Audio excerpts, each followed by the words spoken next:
Hi, I'm Jeff, the Thrifty Overlander. In this video, we're going to go on an adventure, so come along. So for this adventure video, I went to the archives back to a trip that was in Labor Day of 2018. We did quite a bit of the White Mountains in the Bristlecone Pine area, and then a little bit in the Sierras across the way, all of them up by Bishop. So not a lot of video on this, but there's some stories to tell I wanted to cover on this. And it started out with we were just given coordinates of where to meet. Some of the group was already up in the area, and the rest of us came later. So on a Friday night, actually after work, a couple of us left, and our friend Dave was included in that. But apparently the road that was to go to the campsite we were going to go to was closed, and Mike, who was there first, sent out using his Garmin satellite link the new coordinates of where the new camp that we should meet at. But Dave didn't have any coverage, and he also didn't have his Garmin turned on, so that he didn't get the notification. And he went up to the camp, went past the road closed sign, and went to the original location. So this is the next day we were hunting for him, and we didn't find him for a couple of days actually up in this mountain area. And Mike went down the trail of the road closed area just to see if by chance he was in the area where the washout was. So this is just the video of that area. This is again up in the White Mountains. It was a pretty fun trip. It was I was there for just the 3 days of the weekend. Some of the other people did a little bit more. That night in Cerro Gordo and up in the Coyote Flats area as part of it, and then we all met in the White Mountains. So after we couldn't go to this campsite, we ended up going to a place called Cow Camp that I'm going to cover here in a minute. But this is the trail to get to the washout.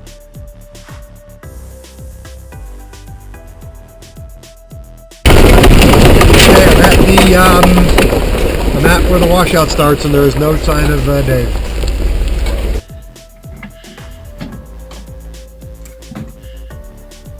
You know what? I wonder where Dave is. So this is our campsite at Cow Camp. It's a working camp, I guess, that they do some training for ranching or something like that up there, is what I was told. So there's working horses in the area, there's grazing and so forth. There's a cabin and all that. So this is you can see why it's called the White Mountains, and up in the Bristlecone Pine area here.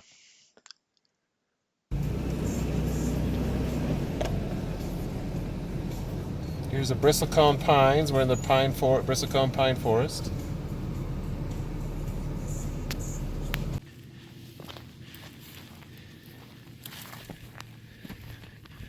What cabin is this, Mike? Ella. I don't know. I gotta look at the map again. Obviously new construction. Open house today. It's on the weekend. Luxury bedroom. New furnace. Seymour's. Lovely window with a view.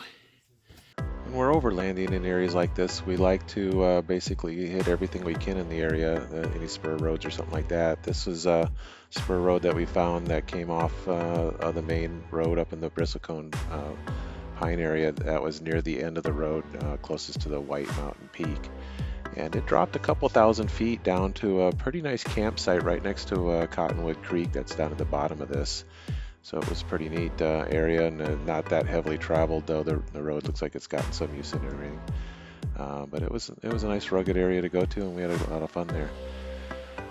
So getting back to the story of missing Dave, we actually ended up exploring on this trail and a bunch of other ones for a whole day and still didn't find him.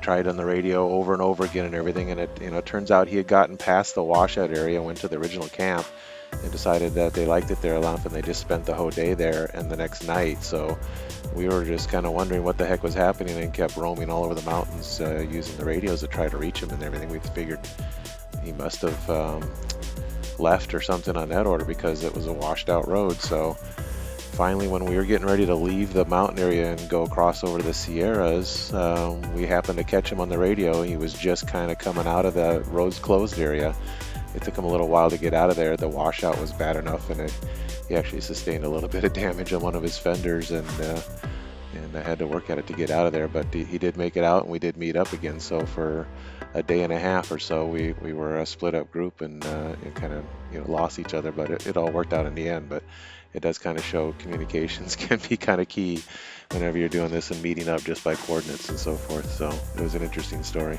that worked out, luckily. So we're down in Lyman Canyon up in the White Mountains. Spent the night at Robert's Ranch. Right across the road is a really pretty, nice, fresh water spring. There's a pool here. Just coming right out of the water.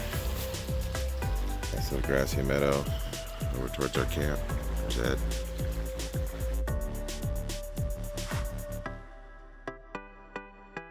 Here's our camp for the night. We set up a tent, did some showers. It feels good after a couple of days of backcountry. Tom's, Jake's, mine. Background here, we got Rebecca, Mike, and Ed down in there. So again, Dave was in the Yellow Xterra, and you noticed it wasn't in this camp, so that's because he wasn't part of it yet. He was still a lot missing at that point. That was after this night of camping that we finally met up with him. So this area is basically just covering the road that was from the Lyman Canyon area. It's a couple thousand feet down from the peak area of White Mountains. So this is the road to basically get you back up out of there as we were heading up towards the main road in the White Mountains, so that we could drop back down into the Bishop area using Silver Canyon Road, I guess it is.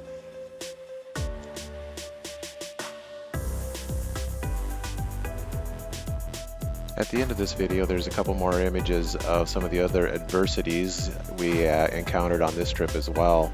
One of them had to do with was the day before Dave and I got together with this group. They were up near Cerro Gordo, and Rebecca somehow managed to get a wheel off of the road and kind of drug her whole truck down into the bank a little bit, into a very precarious situation. So there was a couple hours of recovery time spent pulling her out of that situation. The picture's coming up in a little bit. All right. So one of our stops on the Labor Day trip was Sand Canyon. Beautiful, beautiful campsite at the end of the road. Got this gorgeous little lake with great views, just nice reflection. Show you a campsite from here. Just right through the trees up from the lake.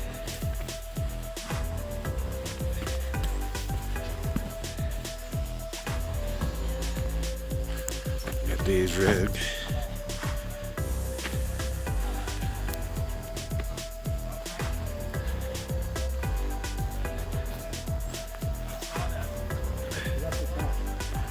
Nice fire pit.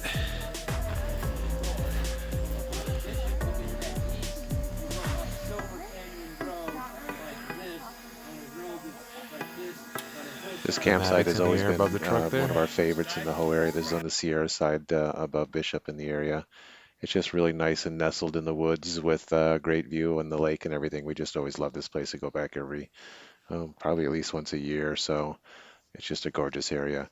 So the third adversity we hit on this particular trip had to do with the day that Brody was leaving to head home. Mike was cruising down the trail from this campsite, and it's not that really tricky of a trail or anything like that, but he clipped a rock just right with his passenger side wheel, which resulted in a broken axle tube, and he still had another mile or two left of the trail before he got to pavement. So a tow from there would be in the thousands of dollars. So they were working a way to kind of make a ship method. Here you see the actual breakage there and how they actually got out of there with all those straps. Earlier they tried to splint it with a log, and that didn't work out. In the end, Mike was able to hobble down to the pavement a couple miles away and call a tow truck, and was able to get back from there. It kind of just shows that things don't always go as planned when you're overlanding, and that's actually part of the fun of it, is to be able to overcome the adversities that you encounter along the way. So it's just part of the trip. Hey, thanks for watching. If you enjoyed this video, I'd really appreciate it if you'd hit that like button and subscribe. We'll see you on the trail.